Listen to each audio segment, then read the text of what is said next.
Olá pessoal, estamos de volta então para mais uma aula sobre teste de significância, agora para variâncias, tá bom? O que esse teste faz? Ele compara a variância amostral com a variância populacional. Então você tem uma população, tem uma variância estimada, e aí você tira dessa população uma amostra, e aí você verifica uma variância. Então a ideia desse teste é comparar essa variância amostral com a variância populacional e verificar se essa diferença ela é devida ao acaso ou um efeito do seu tratamento, tá bom? Então eu deixei aqui os 5 passos, que são os mesmos passos que a gente tem para outros testes, né?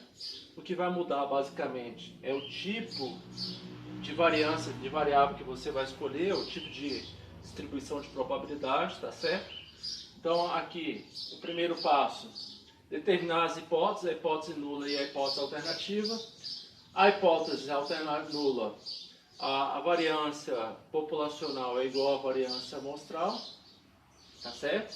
Contra a hipótese alternativa de que essas variâncias elas são diferentes, ou a variância amostral é maior do que a populacional é maior do que a amostral, ou a populacional é menor do que a amostral, tá certo?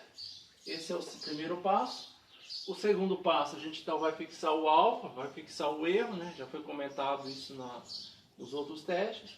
Escolhemos então a variável, no caso aqui é uma variável chamada Q quadrado, uma distribuição de probabilidade chamada Q quadrado.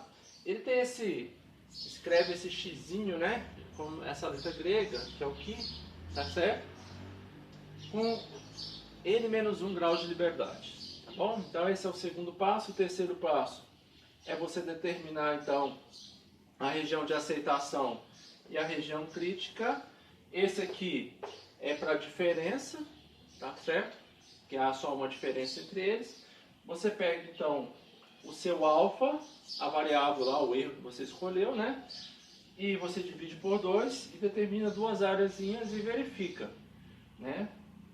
Depois, posteriormente, lá no quinto passo, se o seu valor que você vai calcular no quarto passo, ele está aqui ou aqui dentro, ou aqui ainda, tá? Ou seja, está dentro da região de aceitação ou está dentro das regiões críticas, tá certo? Então esse é inferior, que quadrado inferior, que quadrado superior, tá? Eu fiz só um outro gráfico aqui, que é o que quadrado superior, mas você tem só o caso que quadrado inferior quando você tem essa situação, né? A hipótese alternativa, a variância populacional é menor do que a variância amostral, tá bom? O quarto passo, então, a gente calcula a variável, que é essa formulazinha aqui, que quadrado calculado é igual a n menos 1, n é o número de amostras, tá certo? N menos 1, vezes a variância amostral, dividido pela variância populacional, ou a variância do teste da hipótese, tá certo? E aí, obviamente, o quinto passo é a conclusão. Você vai pegar esse valor que calculou aqui no quarto passo e vai olhar no seu gráfico aqui onde está esse valor.